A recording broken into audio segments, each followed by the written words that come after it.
Hi, this is an introduction to logic. I'm Mark Thorsby, and this course overviews the basics of categorical, propositional, and predicate logic. Today we're looking at propositional logic. We'll be looking at a method for building proofs in propositional logic, sometimes referred to here as the method of natural deduction. We're going to be looking at the first four rules of implication today. So chances are, since you're watching this video, you're probably not familiar with what natural deduction is, and or you're not familiar with what the rules of implication are. So we're going to get to that today. Before we get going in terms of looking at natural deduction today, let's do sort of a brief review. And if you've been following along in our course, in our last couple videos here, we've been looking at propositional logic, and in particular, we've been looking at how to use a method known as the truth table method in order to determine the validity of arguments. The truth table method effectively operates by building a truth table for any basic argument, right? And then looking to see if you can discover an invalid instance. So the truth table, right? You basically, after building a truth table, you look for an invalid instance within the truth lines or within the rows, and that means you have all true premises, right, and a false conclusion. So for instance, let's do a quick argument here. Let's say this is a real basic argument. If Joey goes, we'll say if P then Q, right, if Joey goes to become a circus, then he'll end up a clown. Joey does go to join the circus, therefore Joey will end up as a clown, right? So this would be, I'm using here our basic sort of variables here to show if you have this argument, if P then Q, P is a premise, and then the conclusion was Q, this would be an argument that we could use a truth table for. So for instance, if we're going to use a truth table, it would look like this, true, true. I'll try to do it quick here.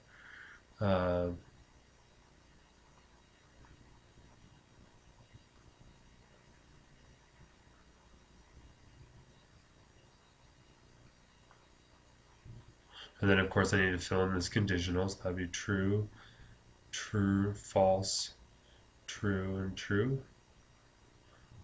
And then I have to look for any instance where all the premises, which means these rows, is there an instance where these are all going to be true and this one is going to be false, because this would be an invalid instance. And of course I can look here, if I went T, T, T, that's not a case. F, T, F, no. T, F, T, no. T, F, F, no. There is no instance, and so what we've been arguing in this video is that since there is no invalid instance in any of these rows, we're therefore saying that the argument must be valid.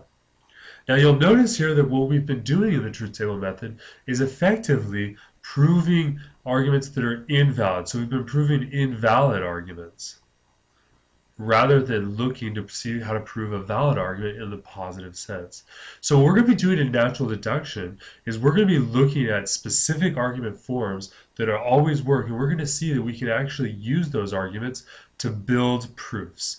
And this is what we're going to be doing, is we're going to be building propositional proofs. And what you're going to see when we build a proof, it looks like it's the same sort of proof you would give in trigonometry. So I want you to think about, if you've taken a trigonometry class, what you did in your trig class to build proofs. It's going to consist in essentially learning a number of specific argument forms and then using those forms to then do a deductive proof. So that's essentially what the lesson's going to look like today. And let me there's a number of things I sort of need to lay out for you, right? First thing I need to lay out is there's 4 key argument forms that I want to talk to you about. 4 key argument forms. And these argument forms are known as the first 4 forms of, let's just say, they're the 4 key argument forms of implication. Okay, what does implication mean? Well, the root word here, of course, is implies. And what we're going to see is that there's four key argument forms that we can use to imply and ultimately deduce other sorts of conclusions. So let me just lay these out for you. These are very famous, and the truth is you're just going to have to memorize these argument forms. The first one here is called the modus ponens. And you're going to see that when we're doing deductive proofs, we're going to write things vertically. So I'll just put this over here as the hint.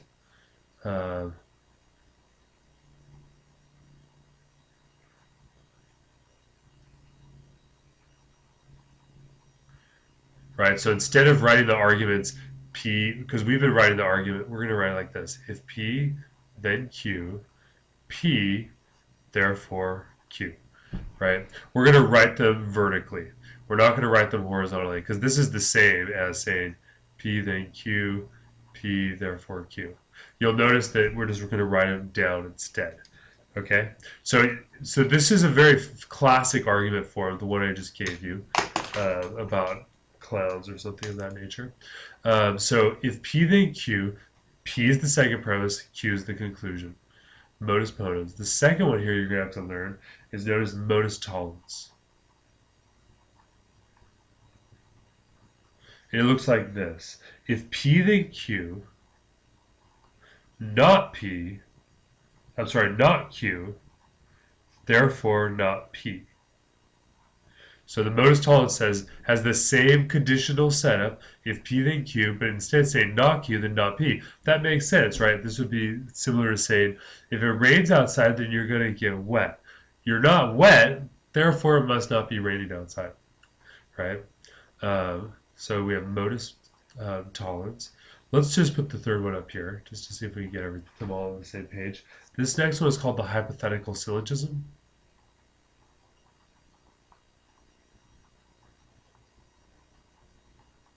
This is the hypothetical syllogism. It looks like this. If P then Q, if Q then R, therefore, if P then R. Right? That's the hypothetical syllogism, and it looks something like this. If Noah drops his milk, if Noah drops his milk, then his mother's going to get mad. If his mother gets mad, then Noah will get in trouble. Therefore, if Noah drops his milk, then Noah will get in trouble, right? That's the basic argument form there. Number 4 here is called the disjunctive syllogism.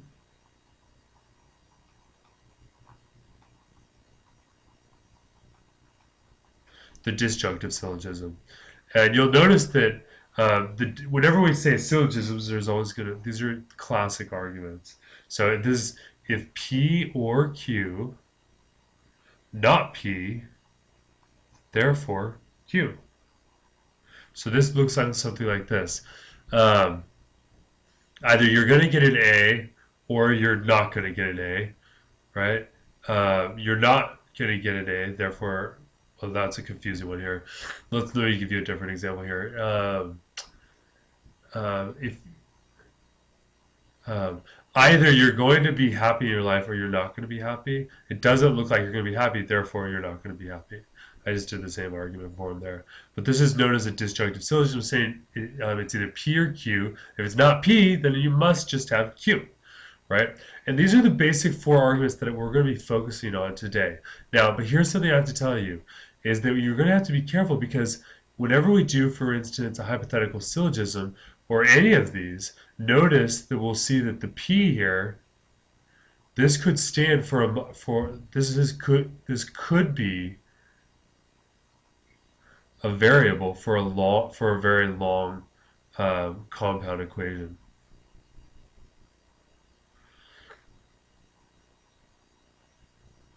For a compound statement. So let me see if I can give you an example here to show exactly what I mean by this.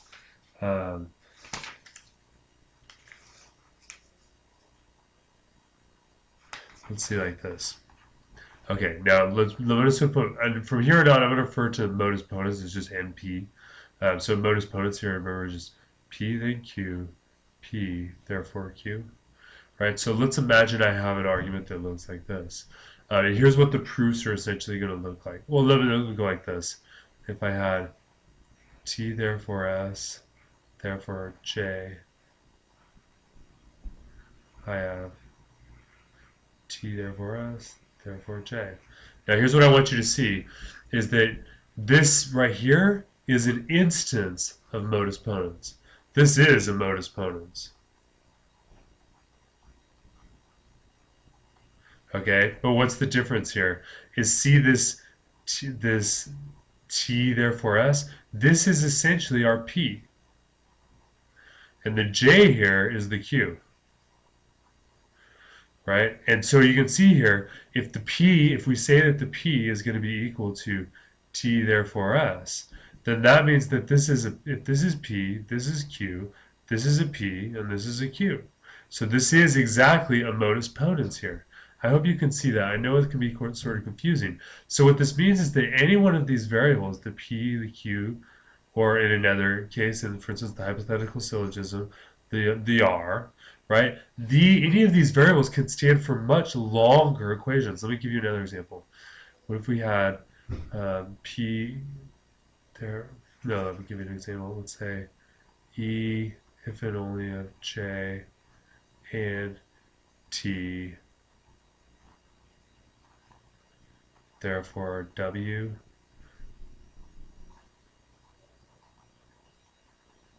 E if and only of J and T, therefore W. Okay, this is a modus ponens in the exact same sense that we talked about earlier, right? Because what we would say is that, for instance, this thing here is the P, this whole thing, that is, and this right here is the Q. So we have, if P, then Q, P, therefore our Q right here. So this is a modus ponens as 2. Right? So this is what I want you to see here, is that sometimes the modus ponens really do just have two variables, but they can have many, many longer. So what's part of the difficulty you're going to find when we start doing these natural deductive proofs is that often it's going to require you to be able to look at possible substitution instances. And that's what we're going to call all of these sorts of things, is these are all substitution instances. Right? Where we can see that this can be a substitution for the P, and this could be the Q, and that sort of thing. So what we're going to have to do is you're going to have to learn to do substitution instances with regard to doing these proofs. So I think the best way here is for me just to actually do a couple proofs to show you what it's going to look like. And in fact, maybe actually let me just write out the basic steps that I want you to learn in order to do this. The first thing here is you basically just need to learn, and when I say learn, I mean memorize, learn the argument forms. Those 4 argument forms. You're going to see in the next couple of videos, in the next video, we're going to add more forms. But so you just need to learn and memorize these argument forms. And these are classic valid arguments. I guess I should put that.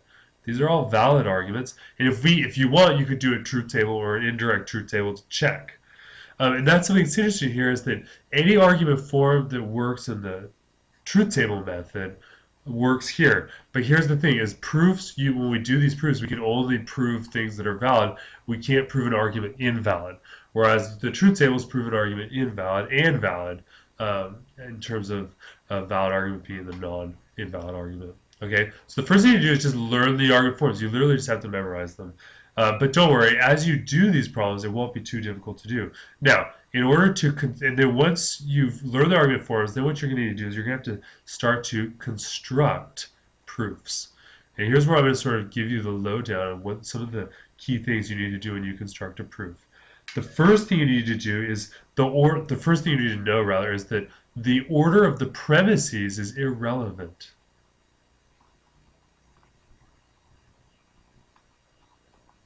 The order of the premises are irrelevant. It doesn't matter what order the premises are. You'll remember when we did categorical logic, we seemed to argue that it mattered. It doesn't matter anymore. Okay. The second thing is that the conclusion gets written on the right.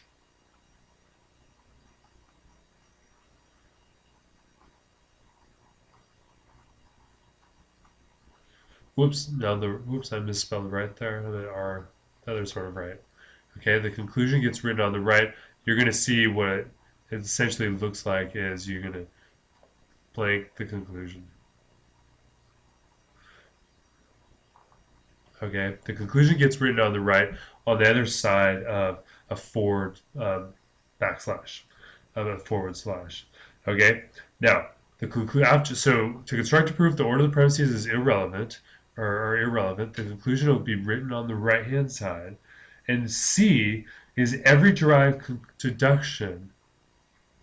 Every derived deduction must be noted to the right and includes the argument form and the lines used for the deduction. So every derived deduction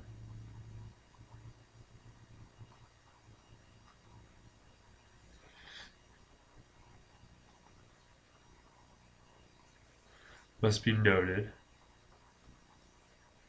to the right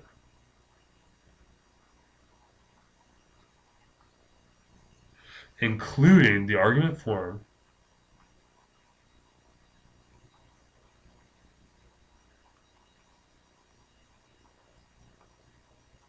including the argument form and the lines used for the deduction. You're going to get it. You're going to see here in just a second here what I'm talking about, including the lines used for the deduction. Now, and then of course D is you're always going to look for substitution instances.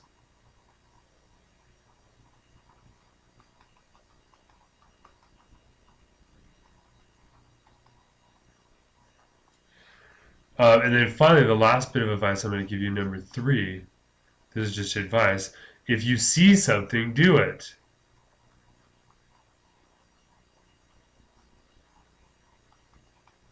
Why? Because every step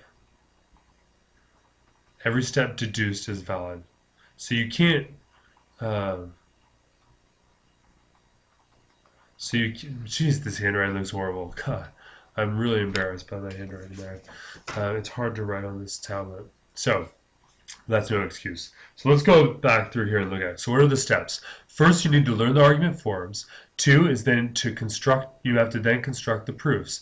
And here are the 4 things you need to really know, the key things. The first thing is that the order of the premises are irrelevant. It doesn't matter what order they're in.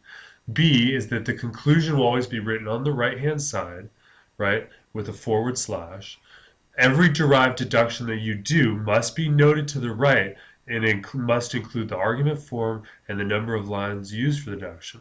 Now D, look for substitution instances. Now, the final advice I give you is if you see something, do it, because every step done in the process of natural deduction is valid. Because what we're going to see is that we can always prove valid arguments, we can never prove invalid arguments. So let me go through here and see if I can actually just do a number of problems here so that you can see exactly what I mean. I encourage you to read your book here and read it slowly, but what I find is it's sort of the natural deduction is one of those things where you sort of just have to jump in and do it in order to really begin to understand it. So let's say, okay. So let me go back here, just create a new file. Okay, so let's do a number of problems. Whoops. Whoa.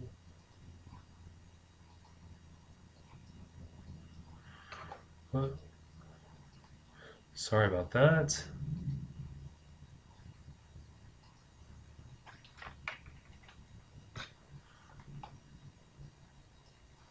Okay, so let's use a number of different examples here. Excuse me, sorry. So let's say we see this argument right here. Let's say someone gives us this argument. If F then G, F or H, number 3 is not G. And then we have number 4, H, therefore G, therefore I. If G, then I always make that mistake. You'll notice in these videos. Okay, so this is essentially an argument, and we want to see if we can prove it valid. So now here's what everything means, right? All of these are lines of premises. And then this right here is the conclusion. Okay, so we have this forward slash. Now, our goal in building the proof is to see if we can use those argument forms, the modus ponens, the modus tollens, the hypothetical syllogism, and the disjunctive syllogism. These are our 4 basic argument forms, and what we're going to be doing is we're going to be looking to see if we can figure out how to prove that this conclusion is true using these premises, and then using these rules essentially as a way in which we can find substitution instances and then find the derivation. Okay, so this is the first sort of thing. Now, let's go back here and take a look at our argument forms. Actually, I think the easiest thing here is for me to go here.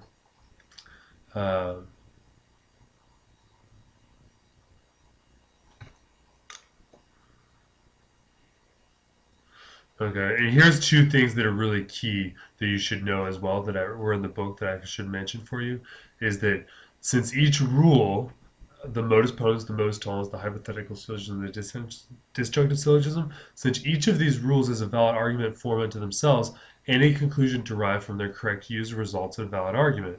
The method of natural deduction is thus equal in power to the truth table method as far as proving validity is concerned. However, since natural deduction cannot be used with any facility to prove invalidity, we still need the truth table method for that purpose. Now, applying the rules of inference rests upon the ability to visualize more or less complex arrangements of simple propositions as substitution instances of the rules. And I just thought that'd be worth writing down for you. So let's go back here and take a look at the 4 basic rules. Here they are: modus ponens, modus tollens, pure hypothetical syllogism, and disjunctive syllogism.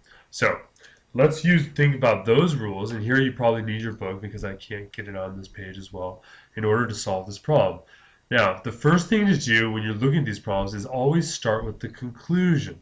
So these are some of my helpful hints.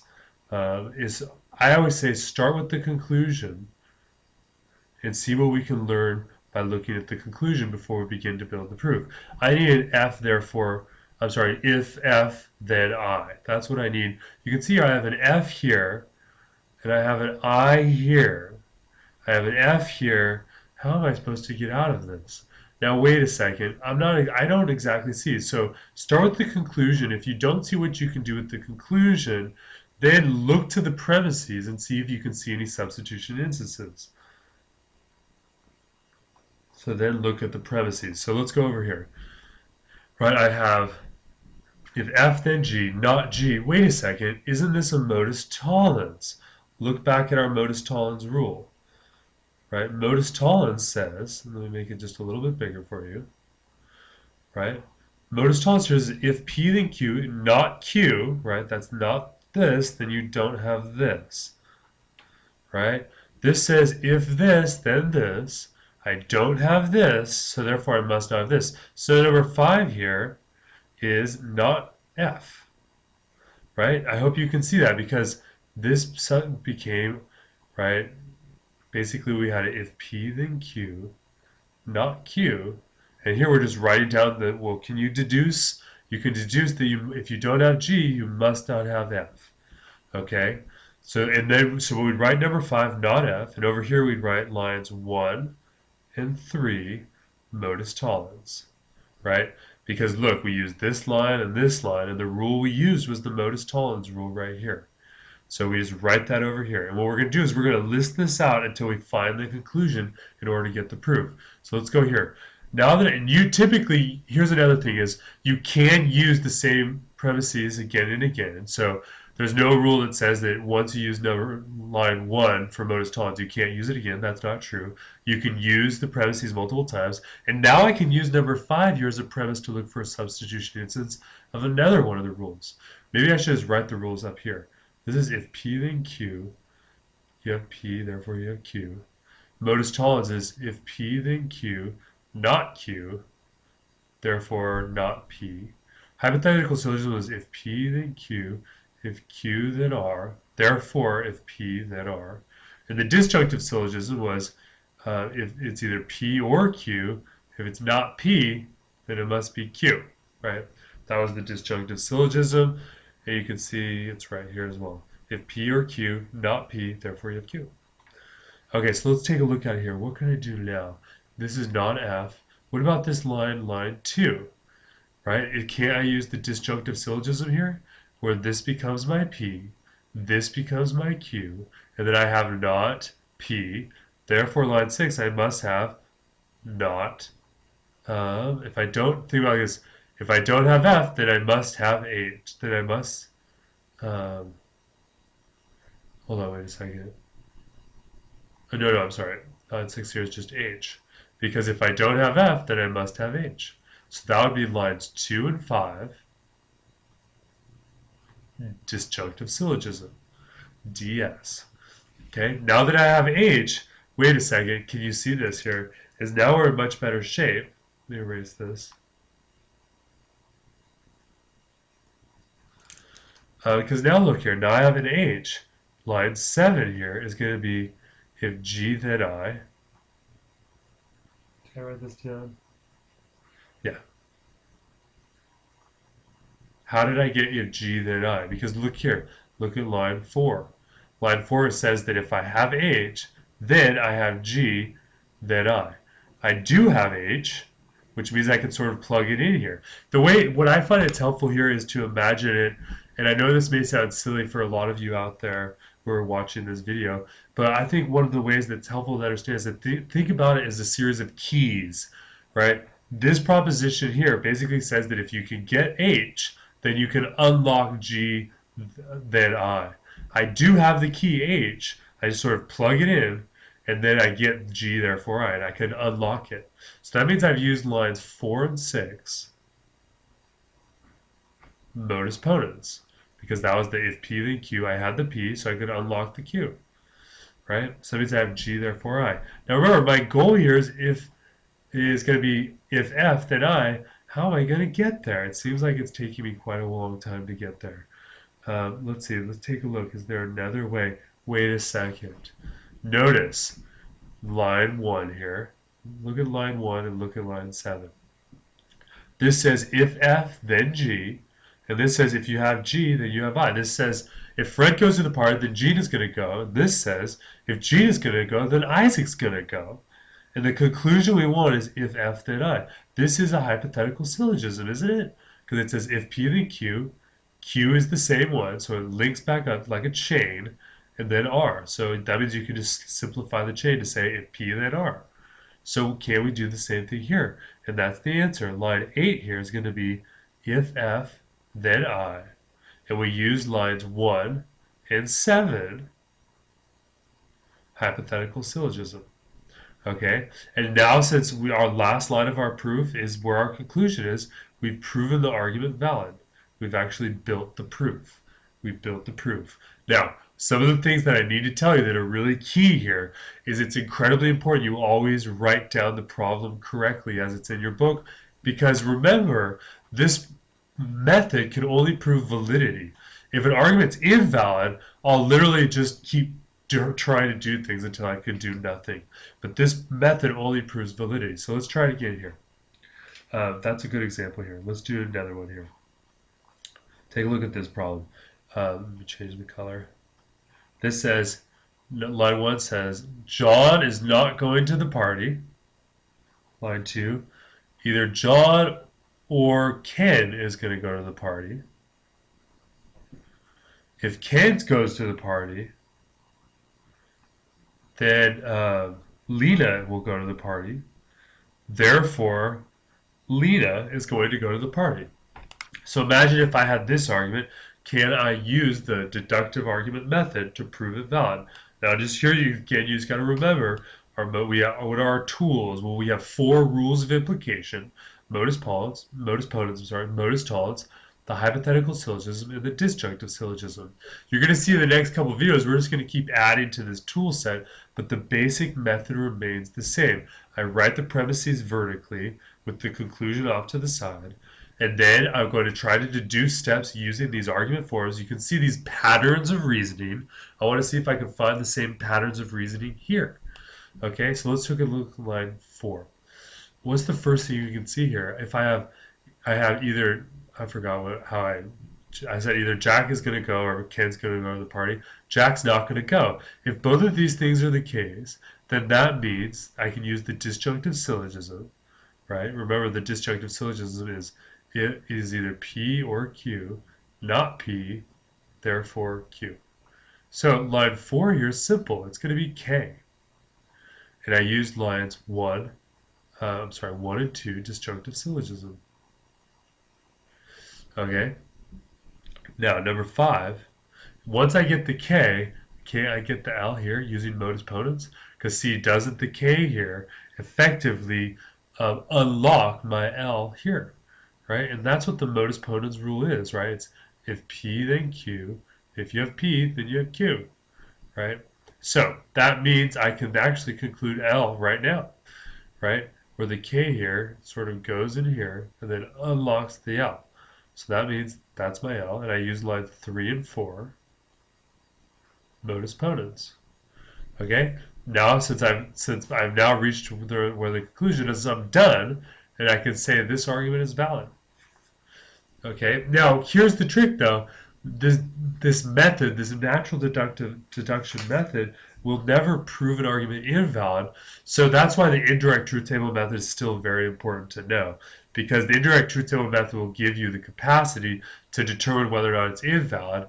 And then if you want to construct proofs, you could construct a positive proof using this method. So let's try a different problem here. You can see here there's no foolproof method. It's much more like a game like chess. And I think the way you'll do well in this section of the course is if you can start to have fun with these problems and really begin to see these as logical games and logical puzzles. So really see these as puzzles instead of problems. And I think you might have fun with these. Puzzles instead of problems. When you view these as problems, you ultimately can get frustrated with them. When you see them as puzzles, you have fun with them. And you'll get better and better. It's like playing chess the more and more you do these, right? So let's go here. Let's do another problem here. I'm just picking these out of the book at random. This says A or B, line 2, not C, therefore, I'm sorry, I always say it. If not C, then not A. If C, then D. Number 4 here is not D, therefore B. So, can we figure out this problem? Now, what did I say are some good strategies here? Always begin with the conclusion, because the conclusion will tell you where to go. Number 2, make sure you've written the problem correctly. Because if you don't and it's invalid, you'll have a lot of trouble. And then you're just going to start with the conclusion. If necessary, work your way backwards, right? Okay, I see that I have the B here. So up here in line 1 is where my B is located. Is there any, so you can see, how could I get this B? Well, if I had not A, I could use a disjunctive syllogism here. I do have a not A right here. Okay, but in order to get that, I need to get the not C first. Do I have a not C? No, I don't have a not C. But then I do have this not D, and I have a D here. Wait a second. Maybe I can use line 5, and let me change the color here. Line 5 here, isn't line 5 not C? Using lines 3 and 4, modus tollens. Remind ourselves, what does modus tollens look like? Right? Modus tollens is right here. It says if you have P, then you get Q, is the first premise. If you don't have Q, then you don't have P. Right? So what I have here is I have this one as my P, and this is my Q. I don't have the Q, thus I must not have the P. Thus I have not C as my line number 5. Okay? Now that I have line 5, you can see I actually, by beginning with the conclusion, I was able to sort of get how this is all going to work. Since I don't have C, I can unlock the not A. So 6 here is not A, using lines 2 and 5, modus ponens. If you don't have A, then you must have B. Line 7 is B. That's using lines 6 and 1. I'll put 1 and 6 here. Disjunctive syllogism, right? And now since I've ended up with the B, I'm done. This problem is done. I've proven this argument valid. Okay. Now, one of the things you guys are going to have to do is you're just going to have to do these problems a lot over and over and over. But I'm hoping that just by you watching me do these problems, you're getting a sense of how they work. So let's take a look at what your homework actually looks like. Yeah, that is if you did your homework on the book in the book. What you're going to straightforwardly have to do is they're going to ask you to demonstrate your understanding of each of the argument forms, demonstrate your ability to recognize substitution instances, and then number 3 is finally build the proofs. Actually, I should go over these with you. Here's some strategies that, since there's no foolproof method here, this is sort of things you can do, you can think about, and I guess it's worth mentioning these in the video. Strategy 1 here is always begin by attempting to find the conclusion of the premises. That's the way I showed you. Always start with the conclusion. Strategy 2, if the conclusion contains a letter that appears in the consequent of a conditional statement in the premises, consider obtaining that letter via modus ponens, right? And that was the problem I just did for you. Since I had A, I could get B using modus ponens. Strategy 3, right? If the conclusion contains a negated letter, and that negated letter is the antecedent of a conditional statement in the premises, consider obtaining the negated letter via modus tollens. Right? They're basically saying if you have a negated letter, right, and you have a conditional here, then that means you can get not A by using modus tollens.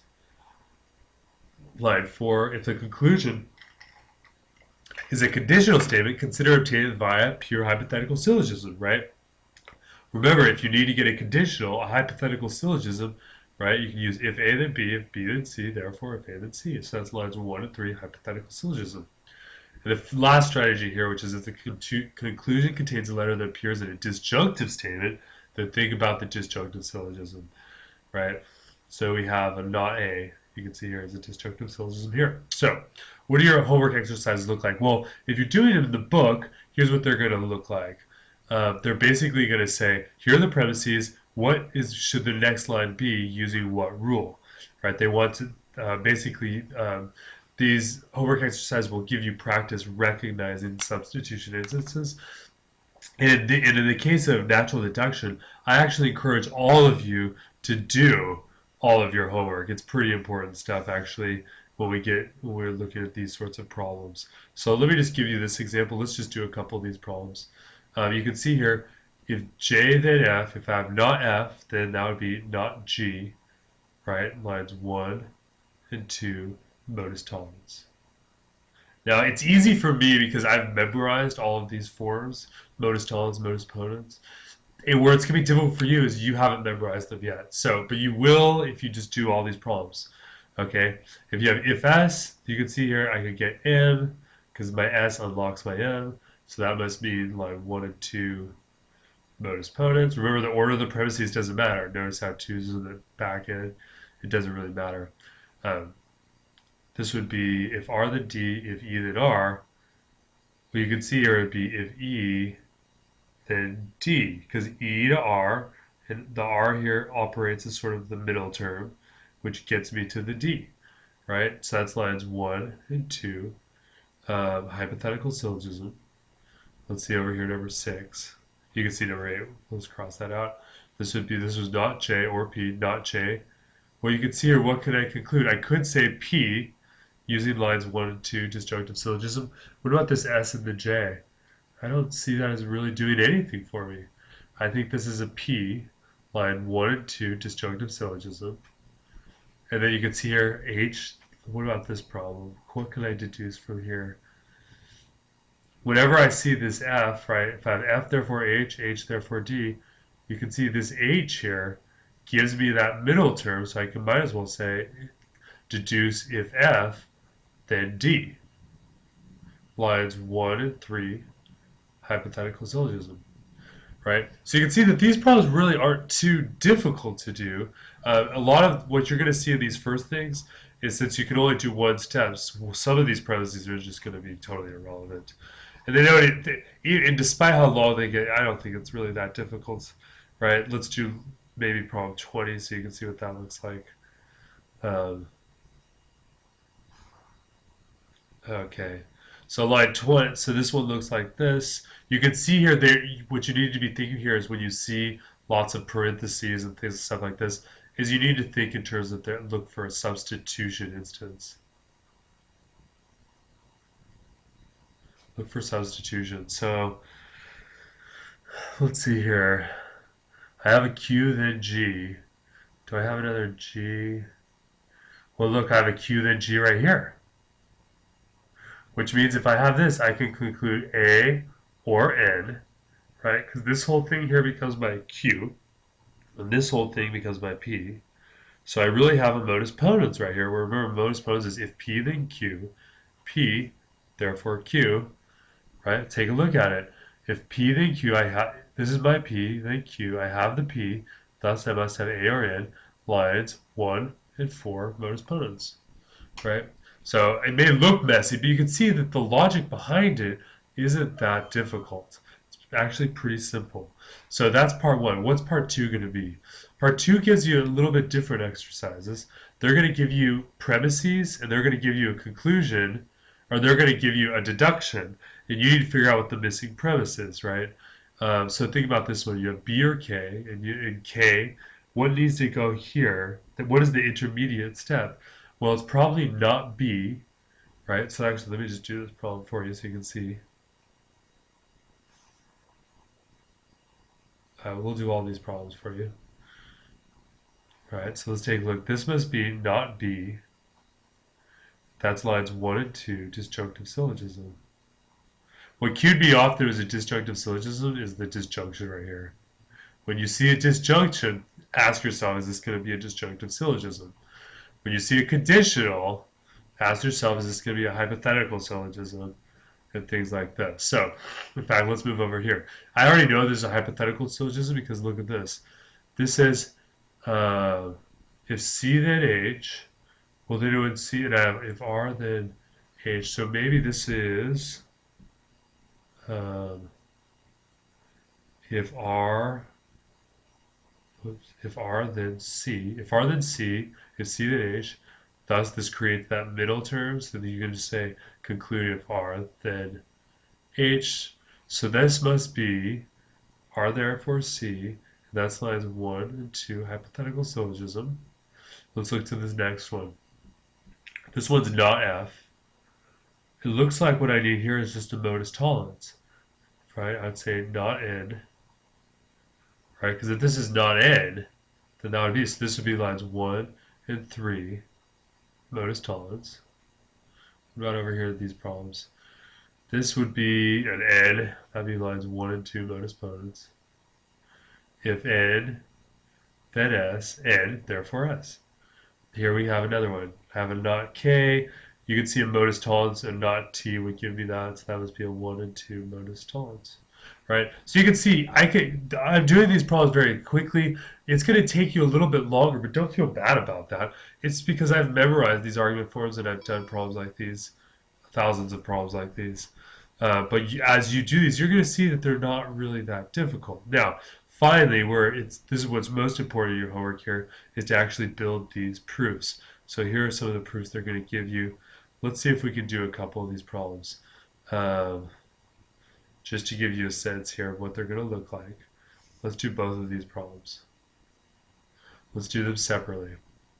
Okay. So let's start with here. If I have this not C, right? The first part, I'm sorry, start with the conclusion here, which is not A. Where's my not A? It's here. Well, in order to get that, I'd have to get rid of this thing.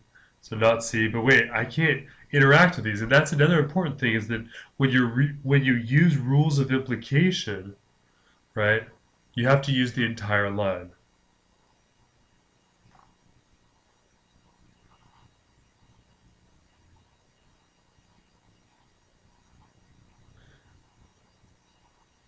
You must use the whole line.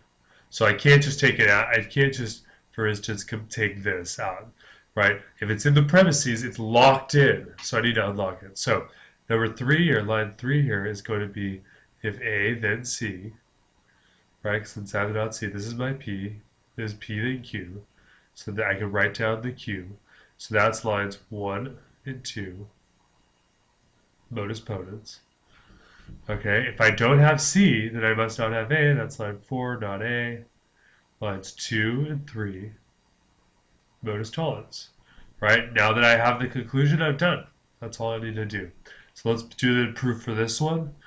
Right, let's take a look here. If I don't have this, and here these problems you can see start with the conclusion, and here you can see it's locked in this thing again. So what can I do? And if you see something, you can always just do it, because remember, you're only deducing according to valid rules, which means, or valid patterns in reasoning, so it's not going to hurt you at all. So line 4 here is going to be if D then T, because if I don't have this, right, then I must have this. This is line 1 and 2, disjunctive syllogism. Okay, now you have D then T, so line 5 here must be T, because the D here unlocks the T using modus ponens. So that's line 3 and 4, modus ponens.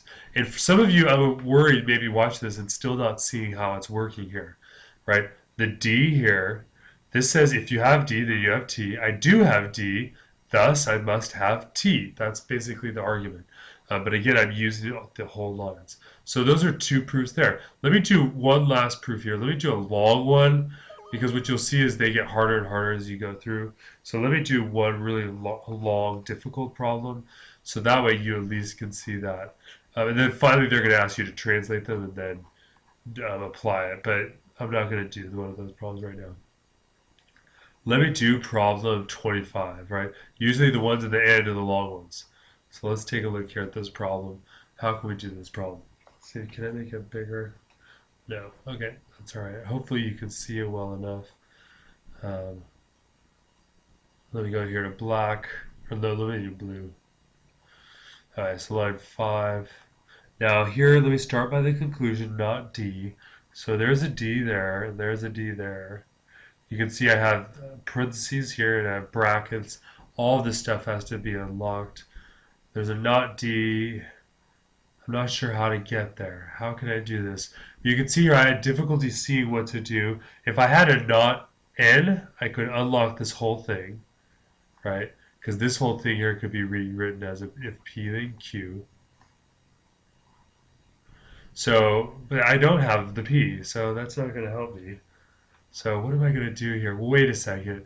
Doesn't this look like a hypothetical syllogism right here, where this becomes the middle term, the D. So couldn't I just simplify it to if B, then E, lines 3 and 4, hypothetical syllogism.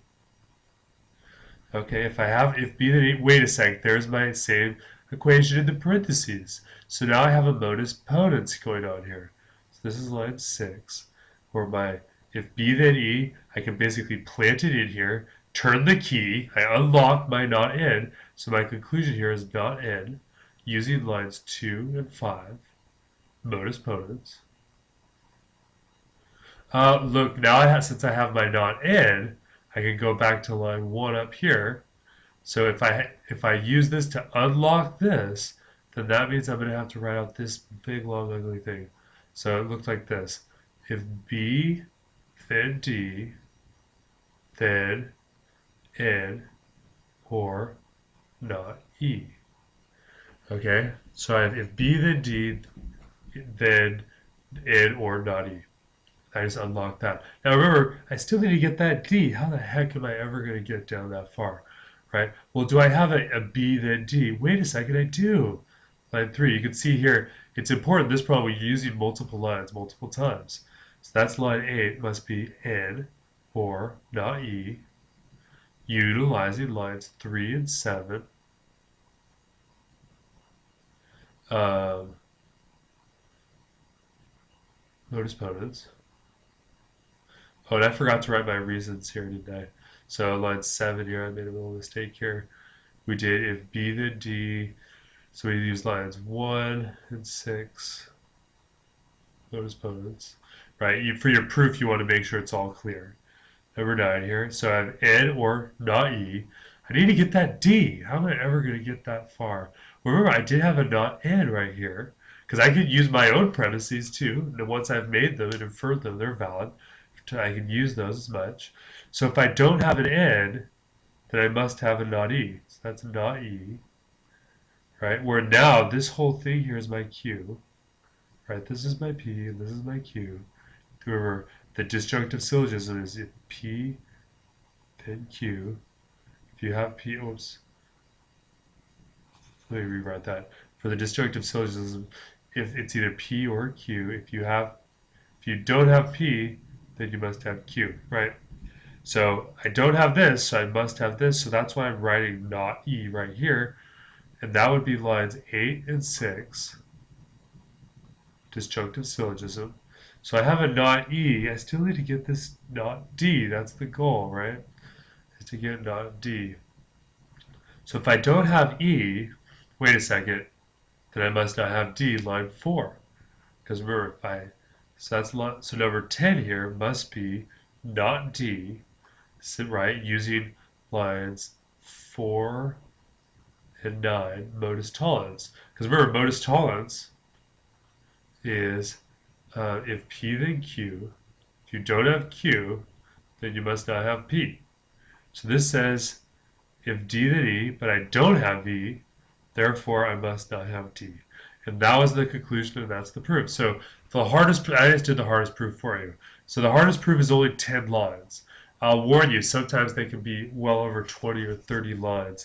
But that's not going to, you're going to see those sorts of problems for a while. So that's an example of the proof. Now, what mistakes or problems did I have with this proof? Well, number one, as you can see, this looks fairly crammed, right? I really should have written all of these things over here. I should have written all of these things over here so that there was a nice clear line so I could see the proof. This proof is a little bit of a mess. I was just doing it for you, but you can see when you actually do your own proofs, you need to try to make it as clean as possible. Oops, I don't want to say that. So that is our section here on using the rules of implication to build proofs. And it really comes down to memorizing those key forms, the modus ponens, the modus tollens, the hypothetical syllogism, and the disjunctive syllogism. It's very important that you memorize those things. So just to sort of show you once again, you need to memorize these argument forms, and then hopefully I've demonstrated for you today how to use the rules of implication ultimately in order to find the conclusions and make valid argument proofs. You're going to see in our next video, I'm going to give you more rules of implication, and the proofs are going to get longer and longer. In fact, for the next couple of videos, we're going to be doing the same thing, proofs, except we're going to introduce more and more rules. So those are the rules of implication. Thank you for watching Online Logic. We'll see you online.